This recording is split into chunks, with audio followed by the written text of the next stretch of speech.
Good morning, everyone. Friends, I am once again in front of you with another poem written by Geoffrey Chaucer. And the poem is titled as ABC. कई बार friends question आता है, हमें समझ नहीं आती ABC है क्या। Option में आता है कि किस पोइम में से लिया गया, उसमें से एक ऑप्शन एबीसी भी आपका रहता है। तो कुछ कैरेक्टर्स या कुछ क्वालिटीज ऑफ पोइम पोइट्री रहती हैं। सो फ्रेंड्स, मैं हमेशा जैसे कोशिश करता हूँ कि ज्यादा लंबा चौड़ी लेक्चर ना देते हुए एक छोटा सा ब्रीफ पर इम्पॉर्टेंट चीजें जो आने वाली हैं, एग्जाम में आती हैं, चाहे वो यूजीसी नेट हो, किसी स्टेट का सेट हो, या फिर कहीं टीचिंग जॉब्स का हो, चाहे वो आपका लेक्चर्स जॉब है, कॉलेज टीचर है, असिस्टेंट प्रोफेसर जॉब है। सो फ्रेंड्स, इस पोइम को स्टार्ट करते हैं। एबीसी अलग सा टाइटल है। जिनने पहले नहीं सुना होगा उनके लिए अलग से, मेरे लिए अलग था जब पहले मैं पहली बार मैंने इस पोइम को पढ़ा था। सो फ्रेंड्स, एक समरी लेके आया हूँ इस पोएम की, क्योंकि बहुत सारी चीजें इंपॉर्टेंट उसमें नहीं है, उतनी ज्यादा कोई बड़ी पोएम नहीं है। हाँ, पोएम तो काफी बड़ी बड़ी है, पर कुछ इंपॉर्टेंट चीजें हैं इसमें जो है। तो फ्रेंड्स, एबीसी के बारे में समरी के थ्रू समरी हम इसको समझते हैं। तो ABC also known as an ABC, इसमें कंफ्यूज नहीं होना है।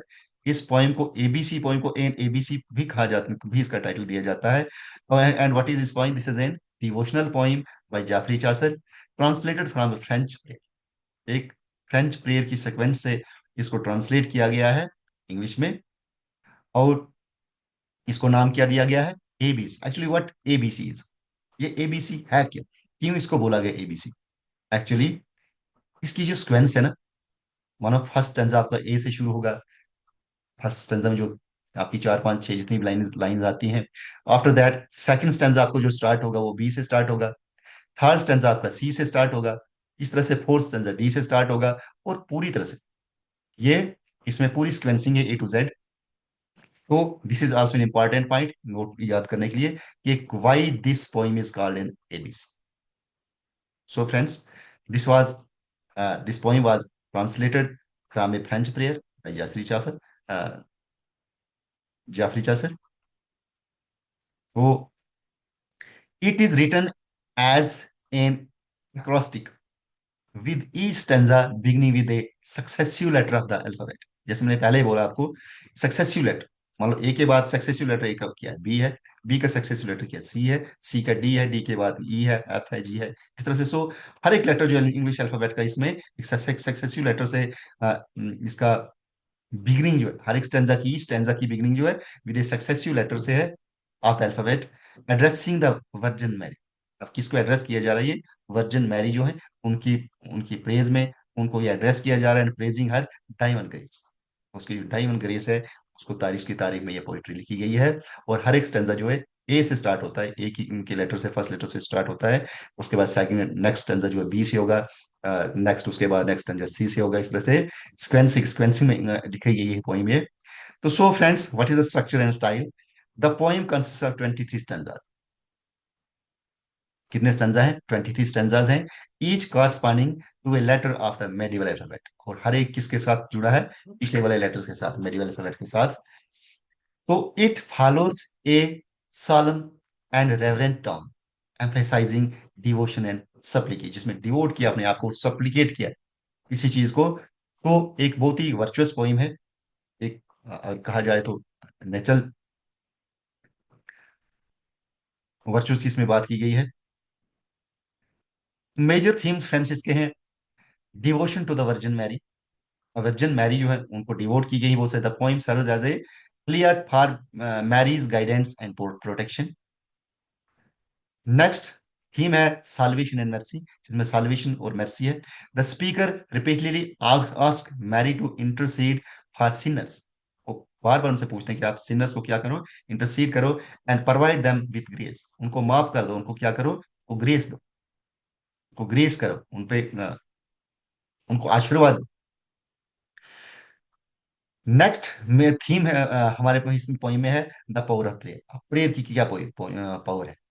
Chaucer emphasizes the importance of faith and the efficacy of prayer in seeking divine assistance। वो कहता है प्रेयर कितनी जरूरी है, जब डाइवन से, किसी देवता से, किसी गॉड से जब हम असिस्टेंस लेते हैं, उससे मदद मांगते हैं, तो प्रार्थना जो कितनी हमारी सपोर्ट करती है। क्या पावर है इसमें, कितनी पावर है इसमें प्रेयर। सो फ्रेंड्स, इसकी हम सिग्निफिकेंस की बात करें, पोइम जो हमारी है इसका नाम एबीसी है। तो ABC is an example of Chaucer's early work and showcases his mastery of lyrical and religious poetry. Lyrical और रिलीजियस पोइट्री में जो इसकी मास्टरी है उसको ये शो करता है। ये पोइम शो करती है हमें कौन से पोइम, एबीसी। चासर कितनी मास्टरी किसमें, लिरिकल एंड रिलीजियस पोइट्री लिखने। It reflects medieval religious beliefs, medieval period के जो रिलीजियस बिलीफ थे उनको भी रिफ्लेक्ट करता है, and the tradition of Marian devotion in Christian literature. और क्रिश्चियन लिटरेचर में जो मैरियन मैरियन जो उनको किस तरह से डिवोट किया जाता था, devotion through its structure from form and heartfelt supplication। ABC stands as a testament to Chaucer's poetic versatility and deep engagement with religious themes। So friends, ये बात इसकी सिग्निफिकेंस थी पोइम एबीसी की। सो फ्रेंड्स, हम कुछ यहाँ पे text देने वाले हैं, कंप्लीट टेक्स्ट ऑफ एबीसी।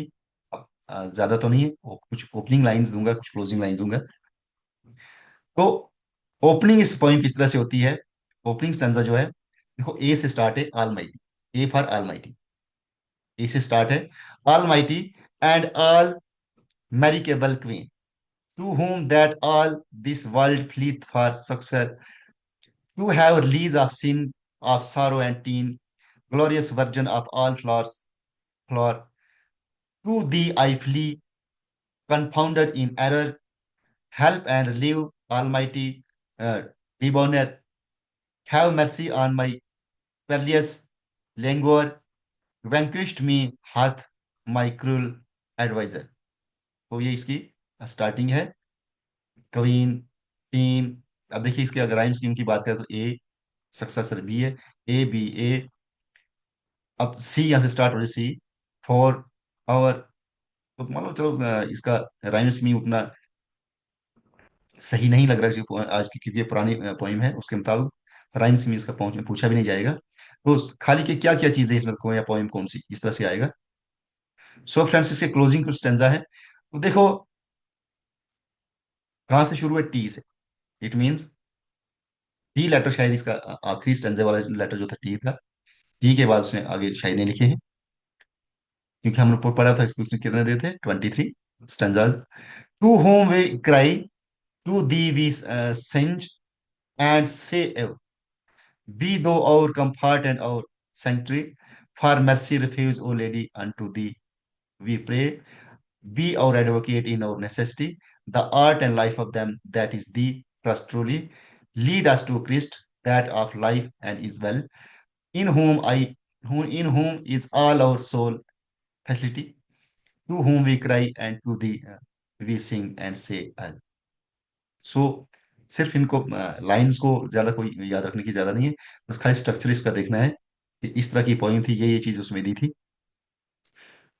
तो सो फ्रेंड्स, इस तरह से पोइम ए बी सी जो है इनकी क्लोजिंग लाइंस थी। तो अब अगर हम मॉडर्न इंग्लिश की बात करें, आज के टाइम में जो मॉडर्न इंग्लिश में इसको दोबारा जब लिखा गया दोबारा, तो इस ये पोइम किस तरह से, ओपनिंग स्टैंजा किस तरह से, almighty and all merciful queen, to whom all this world flees for aid, to be released from sin, from sorrow and pain, glorious Virgin and flower of all flowers, to you I flee, lost in my error, to help and relieve me, almighty and kind. Have mercy on my suffering and his despair. My cruel enemy has overcome।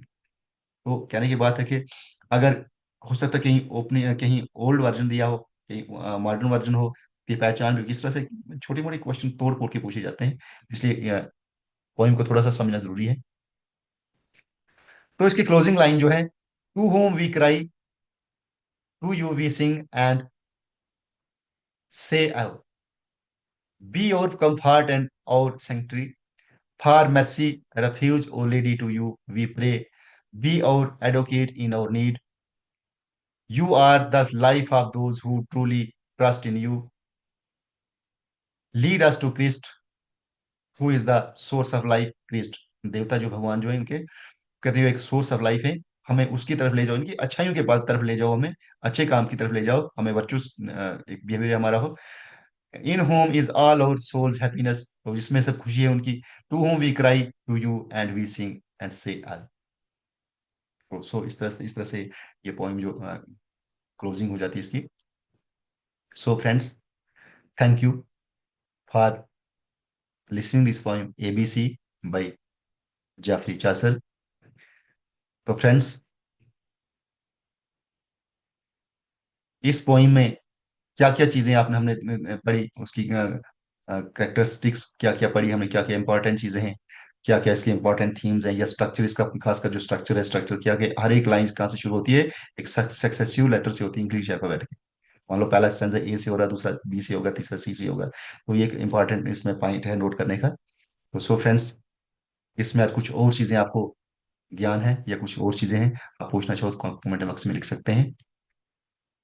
So friends, इस तरह से हम